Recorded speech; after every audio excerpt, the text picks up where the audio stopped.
reaction is mild, that is most of the cases, they would not require treatment. But wherever there is a prolonged course with the development of periphlebitis or snowballs or snow banking or vitreous hemorrhage, you definitely have to give steroids. So how do we give the steroids? We'll see further. So the steroids can be given, and in very severe cases, you can even go for the immunosuppressants. Now, till now we were talking about the intermediate uveitis. Now we will shift to posterior, wherein only we are talking about the posterior segment, wherein the inflammation of choroid is important. So inflammation of choroid is called as posterior uveitis. Invariably, some amount of adjoining retina will be inflamed. So that's why we use the term chorioretinitis instead of using only choroiditis. So what are the symptoms in this patient? In intermediate uveitis, you have seen floaters. In choroiditis also you can see floaters, but the main complaint here will be the patient might have diminished vision with the floaters or without the floaters. These symptoms, that is pain or photophobia or redness, can occur if the anterior segment is involved. But most of the times it is painless because it is a posterior segment that is involved. Posterior segment lesions are painless. Only if the anterior segment is involved, the patient can have photophobia and redness. But the main complaint will be diminished vision. So what type of diminished vision is there? It depends on the area of the fundus that is involved, the area of the retina or the choroid and the overlying retina, whichever is involved, that gives the characteristic symptoms. In the defective vision also, we have different types of defective vision. Supposing it is a central area, that is the macula is involved, the patient will be very symptomatic, complaining of a rapid drop in vision. That is called as sudden drop in vision in the central area, that is macula is involved. We have few specific terms here. I just want you to look into these terms. One is metamorphopsia. Metamorphopsia means morphology is the shape, meta is multiple. So the patient, when focuses at an object, will see a varied shape of the object. It appears in a distorted shape. That is called as metamorphopsia. These lesions are seen if the involvement of macula is present. So these features can be seen. One is metamorphopsia, that is alteration in the shape of the object. Micropsia, wherein any object appears smaller in size, or macropsia, that is the object appears magnified in size. So these are very disturbing to the patient when he sees a chair or anything in front of him, even the human faces. If they look altered or the shape is enlarged or decreased in size, then that all these indicate that the macula is involved. So you have to look for posterior segment, you have to dilate the patient and see. Now, photopsia. Photopsia means flashes of light. The patient feels as if suddenly there are flashes of light in the room. So this happens due to some amount of stretching of the retina. And now, scotoma. We have seen thoroughly in the topic of glaucoma that scotoma means a blind spot. Now we'll see what is positive scotoma and what is negative scotoma. Positive scotoma means when the patient is looking at a wall, supposing, and he sees an image of a size of a particular size or shape which is interfering. He, instead of a plain wall, he sees a shape on the wall, then which he is able to see that particular shape, then it is a positive scotoma. Supposing he is seeing the wall, but a portion of it he is not able to see, then that part is called as negative scotoma. So scotomas can be of two types. What you see in glaucoma is negative scotoma. That is, the patient doesn't know that he is not seeing that part of the field of vision. Positive scotoma means because of the presence of a retinal lesion, that retinal lesion will be projected onto the wall. So he'll be able to appreciate the size and shape of that particular lesion on a plain wall. This is called as positive scotoma. Negative means the wall as it is, he is not able to see completely, a portion of it is missing. So these are the things, these are the characteristic symptoms, not only of choroiditis, but any posterior segment lesions. These metamorphopsia, micropsia, and photopsia are seen specifically in macular lesions. Positive and negative scotomas can occur in any retinal or choroidal lesions. Now, talking about the signs, as we have discussed, anterior segment can be involved, but only not to the extent of how you see in a case of anterior uveitis or iridocyclitis. Only very few KPs are seen in the case of anterior segment here in choroiditis. Whereas vitreous opacities might be fine vitreous opacities, or sometimes you can see even coarse snowball-like opacities, or how you would see in a case of intermediate uveitis. So these are the clinical features of the different parts. Now coming to choroiditis in particular, the choroid might be involved in a patchy type of lesion. The patch might be an active patch or a healed patch. A long-standing patch, when it undergoes healing, then we call it as healed patch, which still remains as a lesion in the retina or in the choroid. How do you differentiate an active patch from a healed patches? An active patch will invariably involve the surrounding retina, so that retina will also be inflamed.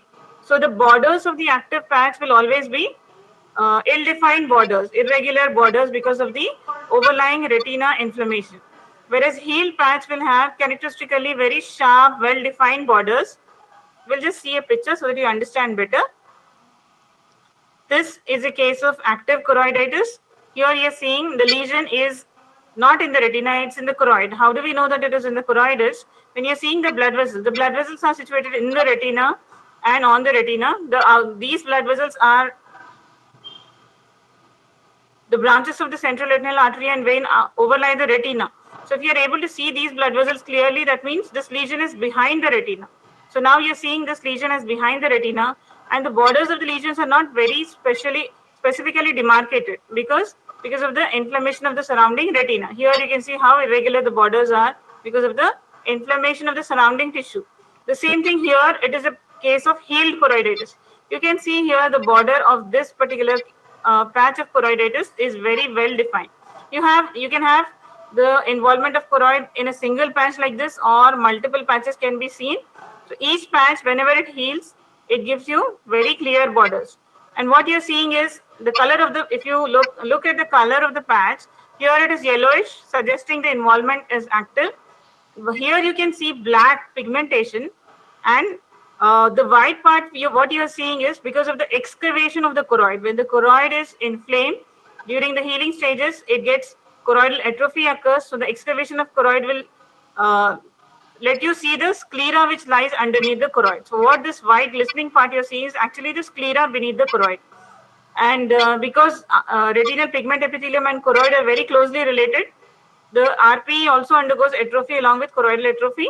So the pigment of the retinal pigment epithelium will be released. That's why you're seeing pigmented patches. Though you're not seeing any pigmentation here, but in the case of healed choroiditis, you will see a patch here because of the release of the pigment from the RPE cells. Now, how do we classify choroiditis? So it depends on the site of involvement of choroiditis and the number of involvement. Supposing if it is a central involvement, central is in the sense the patch is somewhere in the posterior pole, then you call it as central choroiditis. Or it can be juxtapapillary, that is very close to the optic nerve, then you call it as juxtapapillary choroiditis. And again, the choroiditis can be unifocal or multifocal. Here you have seen in the previous picture I've showed you.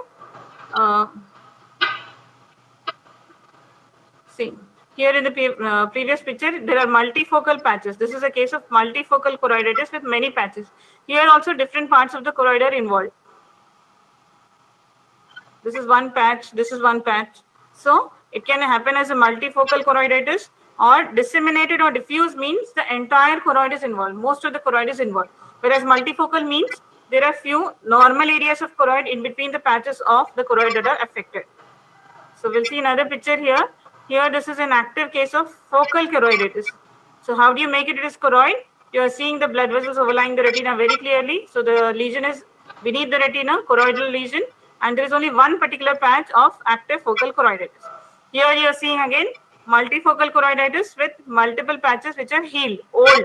How do you make out it is old? You are seeing pigment here, and in between you are seeing the sclera excavated. Because of the excavation of choroid, you are seeing the sclera. So always there can be a spillover anterior uveitis. This is a focal retinitis, and here again the vein and the surrounding area of the vein is involved, then you call it as periphlebitis.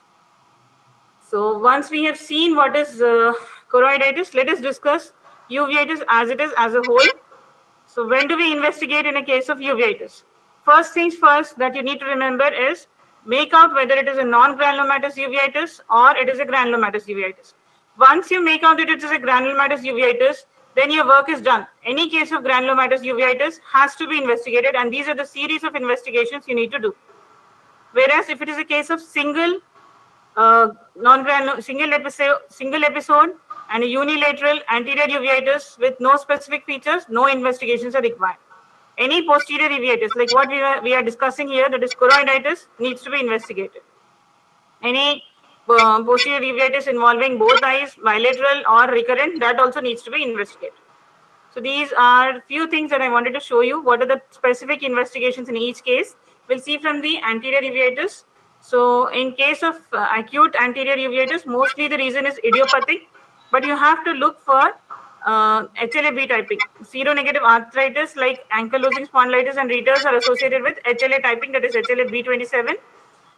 In all the cases of uveitis, you have to look for urine for WBCs. You have to do a complete blood picture. In case of ankylosing spondylitis, X-ray of sacroiliac joint and HLA typing will be useful. ESR and CRP will give us the inflammation. In case of tuberculosis, chest X-ray and Montague's test will be helpful. Whereas in sarcoidosis, chest X-ray will show hilar lymphadenopathy, as well as sarcoid granules will be seen. So you have to investigate for serum ACE levels. ACE is angiotensin converting enzyme. The levels of serum ACE are raised in a case of sarcoidosis. Along with that, there is one particular skin test called as Queen's test that can be done in a case of sarcoidosis. But the chest X-ray is very specific for a case of sarcoidosis. You can see the granulomatous lesions. Now, when you're suspecting syphilis, you have to do the serological test as we have discussed yesterday. The serological tests are you have to go for VDRL, rapid plasma reagent, and fluorescein treponemal antibody absorption test. So these are the tests that are done for a case of syphilis. Lyme's titer need to be done whenever you're suspecting Lyme's disease. So these are the investigation that you see that you do in anterior uveitis if it is unilateral and if it is recurrent, or if it is bilateral recurrent. Whereas a chronic anterior uveitis you see in juvenile chronic arthritis. This condition is specifically seen juvenile, as the name indicates, it occurs in the younger age group. Anything less than 16 years of age group is the juvenile age group. So it occurs in this age, and it is very commonly seen in females.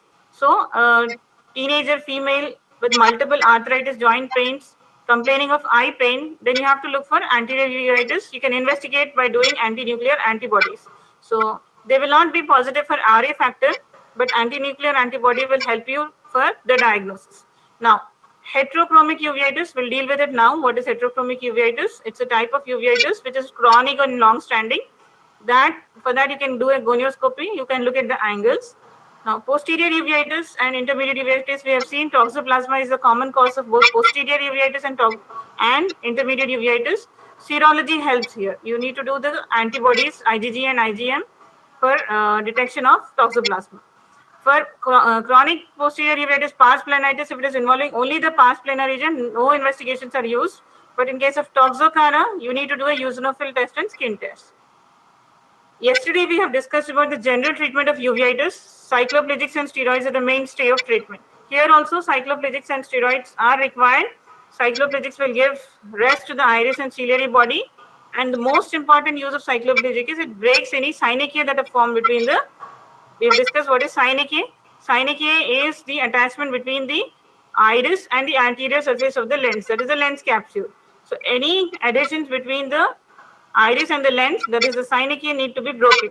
We have seen yesterday, if the synechia are there for a longer time, they form an annular synechia, which might progress to iris bombay formation with secondary angle closure, or these synechia might become totally plastered and form occlusia pupillae, which totally blocks the passage of actives from behind.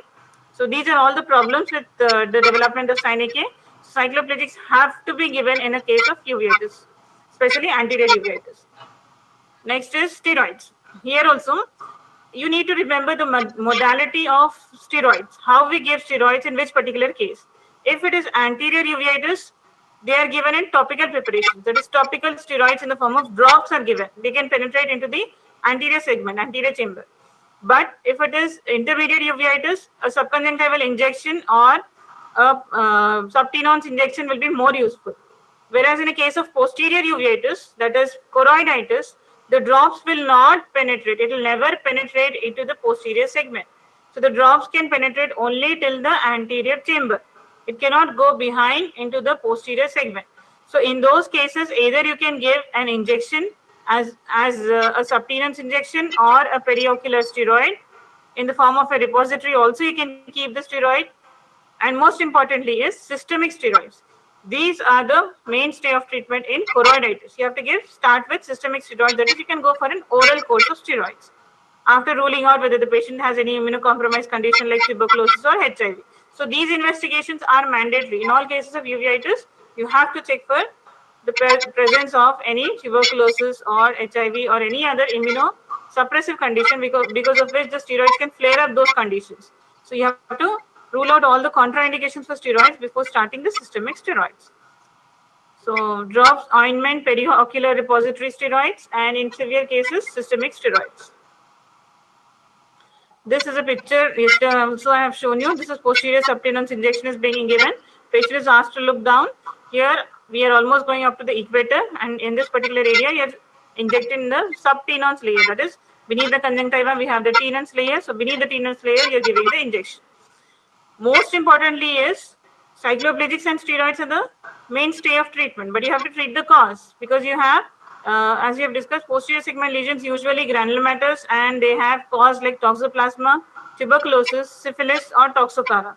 So these cause, whatever is the cause of uveitis, has to be treated. We'll just see each one of them briefly, how and what are the characteristic features if the tuberculosis affects the uveal tract. First and foremost, it can affect any part of the uveal tract, maybe the anterior iritis or iridocyclitis or intermediate uveitis or even the choroiditis. So whenever the tubercular lesions occur, there will always be granulomatous. Granulomatous lesions are seen in a case of tuberculous uveitis. So it can be in the form of a mild iritis, or it can be miliary with multiple spreads and satellite lesions, or in the form of conglomerate. We'll see what is conglomerate. Conglomerate means a large lesion which appears like a yellowish white tumor. Miliary means small and multiple nodules which are surrounded by smaller satellite lesions. So these are common at the pupillary or ciliary margin, more commonly seen in severe debilitated patients. Miliary means multiple involvement. So this will be common in debilitated patients. So how do you investigate? By all, you all must be knowing that for a case of tuberculosis, Montague's test is important, chest X-ray that shows changes, hilar lymphadenopathy, cavitary lesions can be seen, and PCR is useful. We have a standard gold test, quantiferon gold test, which is a type of PCR, because many people can have false positive Montague's test because we have exposure to tuberculosis right from the beginning. So a specific test for tuberculosis would be a quantiferon gold test, which is a type of PCR. So the treatment is isoniazid, rifampicin, pyrazinamide, and ethambutol. HRZES is how we study in our pharmacology. So that is the treatment of a case of tuberculosis. Now, we will look at toxoplasma, how toxoplasma affects the eye. It affects both the retina and choroid. It can affect as intermediate uveitis and choroiditis. So the retinal patch will be involved as a retinochoroiditis. So the transmission, as you know, it is a infection that can be passed via the transplacental route along with rubella, like cytomegalovirus. Even toxoplasma can go via the transplacental route. So the child might be born with toxoplasmosis. In that case, if it is by birth, it can be toxoplasmosis can come in two ways. One is congenital and the other one is acquired. So in the congenital form, it will be bilateral with multiple choroidal lesions and even the macula is involved. What will happen in an acquired cases, sometimes what will happen is the infant, when develops the toxoplasmosis in the infancy, that might be a mild lesion which gets activated later on when the patient's immunological levels come down. When the patient's immunity is low, then there is reactivation. So sometimes that is called as acquired toxoplasmosis, which might be acquired after the child is growing up or due to reactivation of the previously inactive lesions. So these lesions are multiple choroidal lesions. Macula can be involved. It depends on area wherever the choroidal lesion is there. If it is in the macula, then the vision will be affected grossly. It is a type of necrotizing inflammation. Very clearly punched out lesions will be seen with a pigmented scar, like how we have seen here. These are all pigmented scars, but in the case of toxoplasmosis, you see very typical punched out lesions with very clear margins and a pigmented scar. Other types of immunological uveitis are, one is ankylosing spondylitis, we have discussed. We need to do a HLA typing for this. Mostly males are involved, and sacroiliac joint is involved. So the X-ray of sacroiliac joint, and the patient will have a bamboo spine appearance and will not be able to flex the neck. So those are the features in a case of ankylosing spondylitis. Here, characteristically recurrent unilateral uveitis is seen, and the disease lasts depending on the immune function of the patient, or sometimes it might burn itself out. So Reiter's disease is another type of uveitis which is seen with a systemic association. In Reiter's, you see a classical triad. The patient will have conjunctivitis, urethritis, and arthritis. This is most commonly seen in male patients with the triad of conjunctivitis, urethritis, and arthritis. Along with conjunctivitis, the patient might also have a uveitis. And in these patients, it is a recurrent iridocyclitis, but it responds well to treatment. Now, there is this specific entity called as VKH syndrome, that is Vogt-Koyanagi-Harada syndrome. This also has uveitis with typical systemic association. That is, the patient will have ocular features as well as systemic features as the disease develops. So this is common in young adults. What you are seeing is it is due to the involvement of the pigmented cells. We have pigmented cells in the skin, in the spinal. CSF involvement is also there here. What is happening is RPE cells are also pigmented, so those are also involved. What you see is the patient develops scoliosis. Scoliosis means whitening or graying of the hair. Graying of the hair of the eyelashes, eyebrows can also occur. Vitiligo, white patches on the skin, alopecia, all these things can occur. And the patient develops, a young patient in the sense 30 years, 40 years, or 20 years, at such a young patient developing white color eyelashes and eyebrows with white skin lesions and anterior uveitis, and this lesion has to be suspected. Along with anterior uveitis, most commonly it is a bilateral involvement of the posterior choroid. Choroid will be involved in a bilateral choroiditis. Due to the amount of inflammation, the choroiditis, it will produce a lot of exudates, leading to an exudative retinal detachment. So this is one of the most common causes of exudative retinal detachment in a young patient with bilateral granulomatous uveitis. And most importantly, the patient will have CSF abnormalities. The patient will have headache, along with meningitis, meningismus, the neck meningeal inflammation will be there. Stiffness of the neck will be there, and the CSF will show the cells. Now, how do you treat? All cases of uveitis are because of the autoimmune reaction, so all cases will require steroids. Steroids, and if required, the cytotoxic drugs and immunosuppressive drugs can be used. Now, we'll talk about this entity called as heterochromic iridocyclitis of Fuchs. Yesterday, we have seen what is the meaning of heterochromia. Hetero means different, chromia is color. So, the color of the iris in both eyes becomes different. Either it can happen in long-standing iridocyclitis, but this Fuchs heterochromic uveitis will have specific features that it will have low-grade chronic iridocyclitis. It will not be a very acute wherein the patient comes to you with a lot of pain in the eye and redness and dragging type of pain, but it will be a quiet eye with no congestion. There is no circumciliary congestion. It is a low-grade chronic iridocyclitis, and there is a lightening of the color of the iris because of constant insult to the iris. The pigment is lost, so that particular eye appears lighter in color compared to the dark iris in the other eye. So there is the development of heterochromia with very few KPs, and this chronic insult will cause iris atrophy. Atrophy of the iris to the extent that you can see through the iris. Now there are holes developing in the iris in multiple areas which will trans-illuminate. That is, you will get a reflection when you focus light through that area. Normally, the pupil is the area which is bringing us the light back from the retina and causes trans-illumination. But here, if the iris is developing gaps or holes, that is, the atrophic iris patches will also trans-illuminate. Whenever there is a chronic uveitis, there is insult to the circulation of the nutrition to the lens, then the patient might develop a cataract. So we'll just see a photographic representation of Fuchs. Here you can see heterochromia. You can see how the right eye is light brown in color and the left eye is dark brown in color.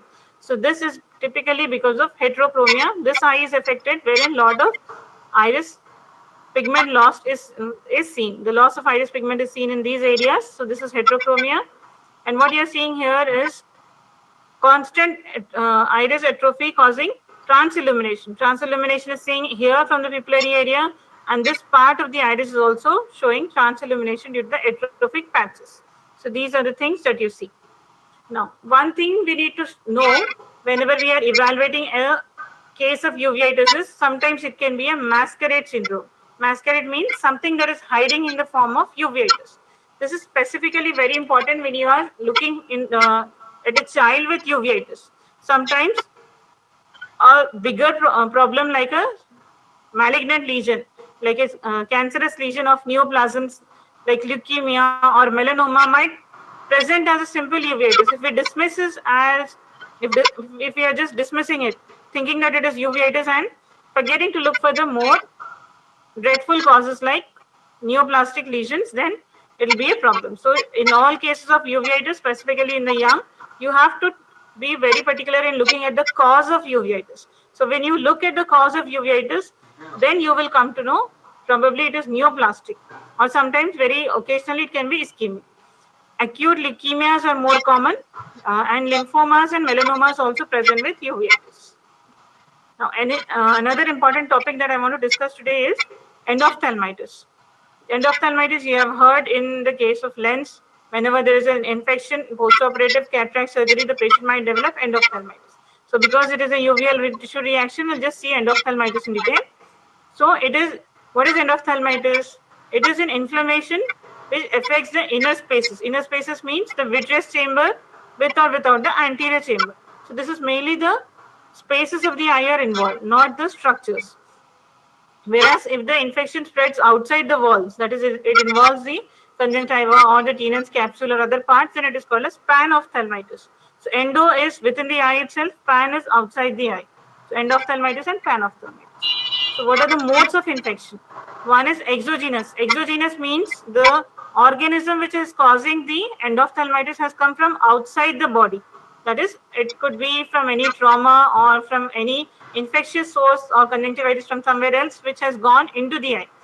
Whereas endogenous endophthalmitis means the source of infection is in the body itself, like a patient who is having diabetes or an immunocompromised patient who is using IV cannula for a longer time, so that infection from the cannula is going into the bloodstream, or the septicemia from the blood is entering into the eye, then it is an endogenous type of infection. So we'll see what are the causative organisms. Most commonly, bacterial endophthalmitis is caused by Staph epidermidis and Staph aureus. These are the other organisms. Specifically, Staph epidermidis is the most common cause. Fungal endophthalmitis is usually endogenous in origin, that is from the blood. Candida is one common cause of endogenous endophthalmitis. So, from where does the patient get the infection? We follow all aseptic precautions during the surgery, do the proper scraping and all. Then from where did the infection come? Supposing the patient's own flora. Normally we have few organisms living in the lids and the sac. So if this flora is infected, that might go into the eye. Or during the surgery, when we are using the saline bottles for maintaining the AC, or viscoelastic substances are injected into the eye. If these solutions are contaminated or the instruments that we use are not properly sterilized, then this can result in the development of endophthalmitis. So the flora can be there from the environment or from the patient's own body. So what are the characteristic features?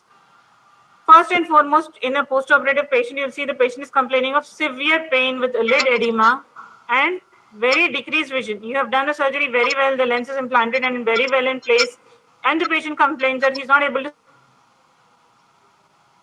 see. Findings: does it have redness or pain and swelling of the lids? So this is the first striking appearance in a case of post-op case. When you see a patient is complaining of diminished vision, there's a lot of pain, there is redness and lid edema.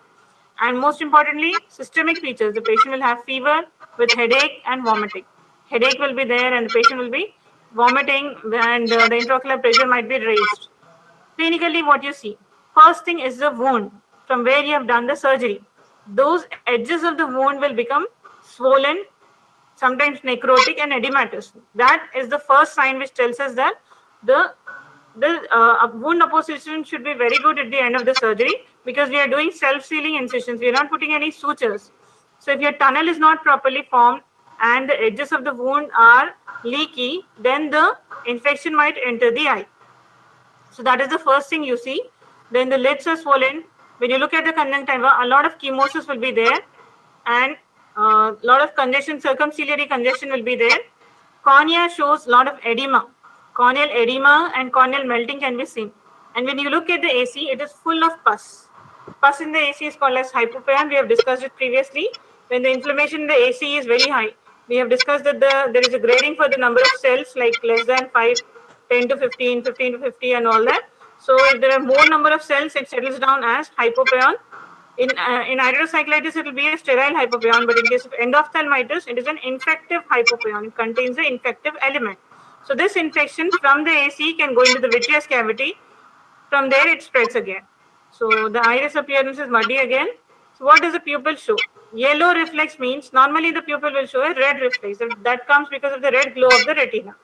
Yellow reflex means there are so many exudates in the vitreous cavity which give a yellowish reflex rather than the normal red reflex. So the light which is traveling to the retina is not giving back its red light, but because of the presence of exudates, you see a yellow reflex. And in most of the cases, IOP is raised so much so that the patient will be vomiting because of raised intraocular pressure. So this is a case of endophthalmitis. You can see a condition, circumcorneal condition. Here the cornea is a little better, but you see worse cases wherein a lot of corneal edema will be seen. You're seeing here the lot of pus is there, and hypopyon is typically seen in the lower part. This level, what you're seeing, the horizontal line level, is because of the accumulation of pus here in the anterior chamber. Now, this is the diagnosis of endophthalmitis. So the pus which remains in the anterior chamber and vitreous chamber will move further. If it spreads further involving the ocular tissues, that is your conjunctiva, Tenon's capsule, if they are involved, then it is called as panophthalmitis. So by the time this happens, if there is panophthalmitis, all the tissues will be swollen and it will propel the eyeball forward, causing proptosis. So if the patient eyeball is proptosed, it means the infection has spread further. And because of the presence of proptosis, there will be limitation of extraocular movements. When you are checking for extraocular movements, the extraocular movements will be limited as well as very painful because the conjunctiva, Tenon's capsule are all inflamed. So when you're trying to make any extraocular movements, one thing is the patient will not be able to move the eyes. Second thing is, even though he's trying to move a little bit, there'll be a lot of pain because of extensive inflammation to the Tenon's capsule. Most importantly, the vision is lost. In these patients, probably in the endophthalmitis patient, the patient might have counting fingers 1 meter, 2 meters, or at least perception of light present. But in case of panophthalmitis, there is no perception of light. That is absent, negative perception of light. Why are we so worried about this? Because first thing is the patient comes to you for vision and the vision is lost if there is endophthalmitis. Further, totally lost vision in case of panophthalmitis. Further, what can happen is this infection from the eye can go further as orbital cellulitis, or from there, as you all know, it is connected to the cavernous sinus, then the patient might develop cavernous sinus thrombosis. So now this becomes life-threatening. So the patient who had come for vision, one is it has become side-threatening that the patient has lost the vision. Second thing is it can become life-threatening when there is cavernous sinus thrombosis. So we have to be very wary of these things and diagnose the things early. So how do you diagnose these things? One thing is you have to take a detailed history from the patient, whether the patient has undergone any surgery or there is any trauma which could be the cause of exogenous endophthalmitis. Second thing is a detailed ocular examination. Look at the anterior chamber very carefully, whether it is only anterior uveitis or whether there is an endophthalmitis. You have to look at the anterior segment, you have to look at the posterior segment, you have to dilate and check.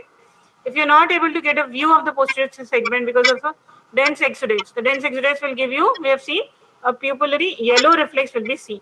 Then you have to do an ultrasonography. We have something called as B-scan ultrasonography, which will show us the fundus picture. So if you're seeing the fundus picture in case of B-scan ultrasonography, then you will see exudates in the vitreous cavity. So whenever the media is hazy and you're not able to visualize the vitreous cavity and the posterior segment, go for a B-scan ultrasonography. Most important investigation in case of endophthalmitis is you have to send the vitreous tab for culture. You have to remove some amount of vitreous and that should be sent for culture. All types of tests should be done. Do a gram stain, GMSA stain.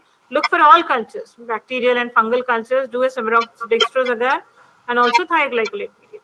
And then for the systemic investigations, check if the patient's blood sugars are altered, if there is a change in fasting blood sugars, and always a differential blood count.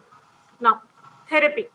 Therapy is very important. As early you give the patient the treatment, the higher the chances of resolution of the condition. The patient might have some useful vision at the end. Otherwise, if it progresses to panophthalmitis, you will have to remove the eye by doing a evisceration or an enucleation.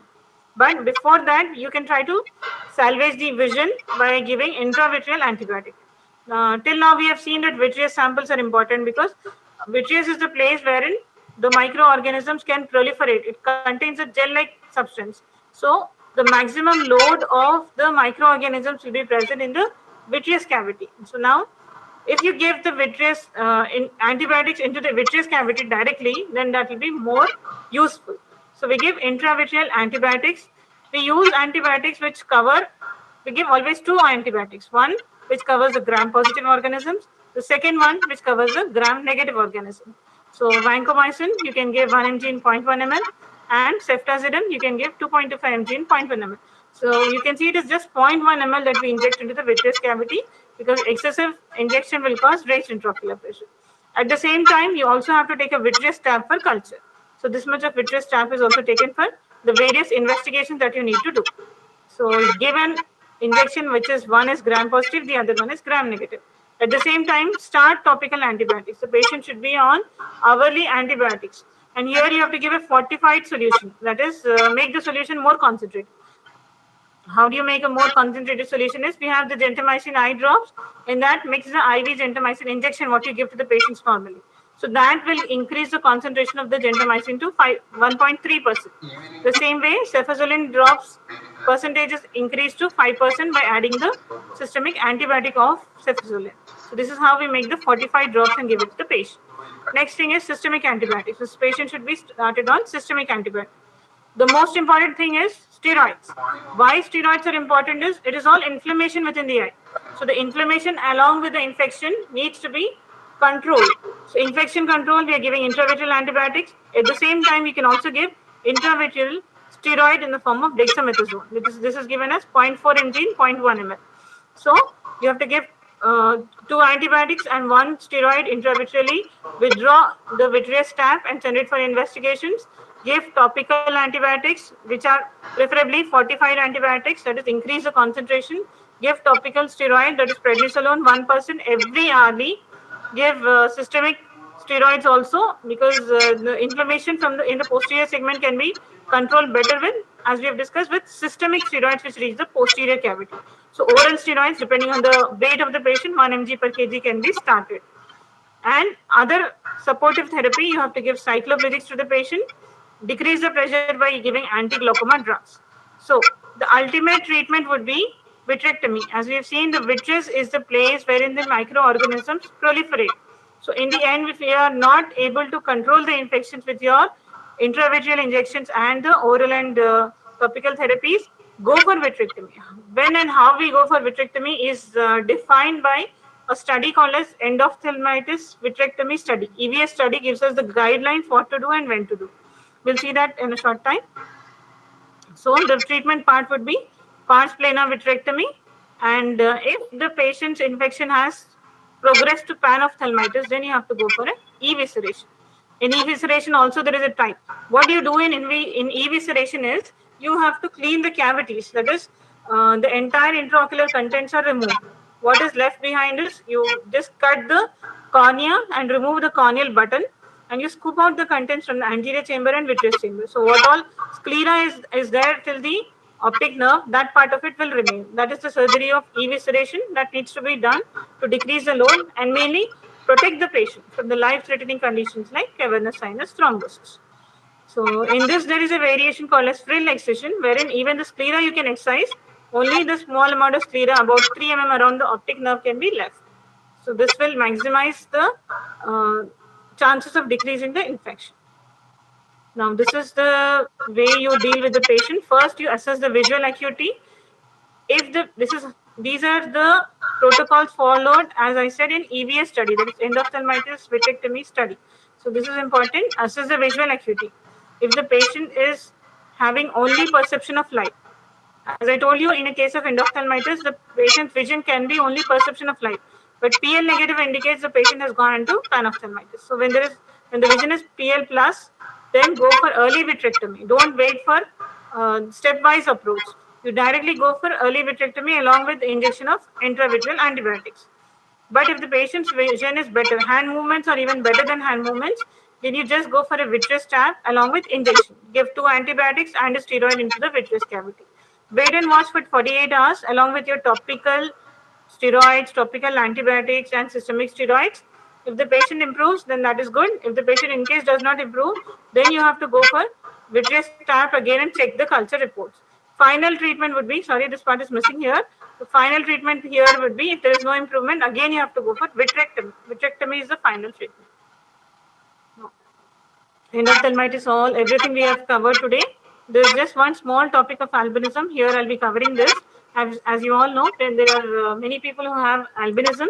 So the problem with these people is defective development of pigment anywhere in the body.